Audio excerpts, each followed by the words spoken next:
ពីអ្នកយើងមកឲ្យធ្វើជាតួសព្ទនិមិត្តមិនន័យថាលេងហងធ្វើជាសតការីហើយលីនធ្វើជាអតិជនដែលគាត់មកប្រឹក្សាយោបល់អូខេហ្នឹងហើយអញ្ចឹងអាចចាប់ផ្ដើមបានសួស្ដីអ្នកគ្រូតែបងតមានបញ្ហាអីដែរបងខ្ញុំមួយរយៈហ្នឹងរៀងឈឺក្បាលហើយឈឺមកចំហៀងក្បាលបន្តមកទៀតខ្ញុំមានអាការៈចង់ក្អួតចង្អោរដែរហើយនៅពេលដែលមានសលេងខ្លាំងទៅធ្វើឲ្យខ្ញុំឈឺក្បាលកាន់តែខ្លាំងអធិស្ឋានបងតើបងមានគ្រូសាស្ត្រហើយបងនៅបងអត់ទាន់មានហើយបងឈឺហ្នឹងឈឺយូរនៅហើយឈឺម្ដងហ្នឹងថាជាប៉ុន្មានម៉ោងដែរខ្ញុំតែឈឺមួយរយៈក្រោយដែរបងឈឺម្ដងប្រហែលជាខ្ទង់3ទៅ4ម៉ោងហើយបងហើយវានៅខ្ទប់ហើយបងមានគិតច្រើនមានរឿងគិតច្រើនដែរបងហើយបើតាមរោគសញ្ញាដែលបងរៀបរាប់អស់ហ្នឹងខ្ញុំថាបង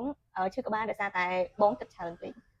ខ្លាំងចំណុចហ្នឹងលេងហងបញ្ញាប់សរុបសេចក្តីពេកមែនតើយើងមើលរំលងពីអ្វីដែលអតិជនគាត់កំពុងប្រាប់រោគសញ្ញាគាត់ប្រាប់ថាគាត់ឈឺក្បាលមិនចាហៀងឈឺខ្ទប់ឈឺម្ដង3ទៅ4ម៉ោងហើយគាត់ចាញ់មួយពលឺអត់ទេមិនបានសួរទេណោះជាងត្រូវសួរសំណួរហ្នឹងទៅគាត់ប៉ុន្តែគាត់ប្រាប់ថាគាត់មានក្អួតដូចថាពេលដែលឈឺក្បាលហ្នឹងវាលីឡំមកមួយចង់ក្អួតចោលទៀតណាហ្នឹងហើយចាញ់ជាមួយនឹងសម្លេងដែរមិញហ្នឹងហើយអញ្ចឹងរោគសញ្ញាទាំងអស់នេះគឺវាពាក់ព័ន្ធជាមួយនឹងគេហៅថាឈឺក្បាលប្រកាន់រោគសញ្ញាអស់ហ្នឹងណាហ្នឹងហើយអញ្ចឹងអ្វីដែលជាជំរើសល្អបំផុតយើងព្យាយាមសួរនាំពាក់ព័ន្ធទៅនឹងអ្វីដែលយើងសង្ស័យសិនឲ្យគាត់ឆ្លើយត yes no ទៅបានហើយព្រោះកាលណាយើងសួរសំណួរវិញឆ្ងាយពេកធ្វើឲ្យគាត់ស្មុគស្មាញវិញអញ្ចឹងសួរតែសំណួរដែលបងបញ្ជាក់ហ្នឹងទៅព្រោះយើងសង្ស័យថាគាត់មានបញ្ហាជំងឺប្រកាន់យើងគាត់សួរថាគាត់ចាញ់ពលឺអត់អញ្ចឹងពេលដែលគាត់ឈឺក្បាលខ្លាំងហ្នឹងពេលលឺមួយសំឡេងមែនឃើញទេកាលហ្នឹងសិតតែយើងអាចធ្វើការសន្និដ្ឋានបានហើយអញ្ចឹងយើងអាចផ្ដល់ជំរើសល្អបំផុតឲ្យគាត់ញ៉ាំពពួកប៉ូដេមិកនេះពពួកប៉ូដេមិកវាមានប្រសិទ្ធភាពបំបត្តិអាការៈឈឺក្បាលហើយនឹងរោគឈឺក្បាលប្រកាន់ហើយកុំភ្លេចត្រូវណែនាំឲ្យគាត់ញ៉ាំបន្ទាប់ពីអាហារផង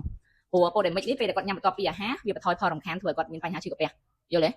មួយវិញទៀតត្រូវណែនាំបន្ថែមដោយសារតែគាត់គិតច្រើនដែរអញ្ចឹងយើងប្រាប់គាត់ថាបងថយការគិតព្រោះធម្មតាទេអ្នកណាគិតច្រើនដែរប៉ុន្តែបើសិនជាគិតខ្លះធ្វើឲ្យយើងកាន់តែឈឺក្បាលខ្លាំងត្រូវបន្ថយឬក៏បញ្ឈប់ហើយឲ្យគាត់សម្រាប់ឲ្យគ្រប់គ្រាន់ទៀតហើយអ្វីដែលត្រូវសង្កត់ធ្ងន់បន្ថែមប្រាប់គាត់ថាពេលដែលគាត់ស្ថានភាពហ្នឹងវាកាន់តែរៀងខ្លាំងទៅអន័យថាវាអត់ធូរសោះពីមួយថ្ងៃទៅមួយថ្ងៃឈឺក្បាលកាន់ខ្លាំងឡើងហើយភ្នែកចាប់ផ្ដើមស្វាំងដល់ពេលអញ្ចឹងទៅយើងត្រូវណែនាំឲ្យគាត់ទៅជួបគ្រូពេទ្យជំនាញយល់ទេណោះអញ្ចឹងកុំភ្លេចមានអាការៈឈឺក្បាលឬក៏រោគសញ្ញានៃឈឺក្បាលប្រកាន់កុំភ្លេចប្រើជាមួយនឹងប៉ូដេមិកមានប្រសិទ្ធភាពបំបត្តិអាការៈឈឺក្បាលនិងឈឺក្បាលប្រកាន់យ៉ាងមានប្រសិទ្ធភាព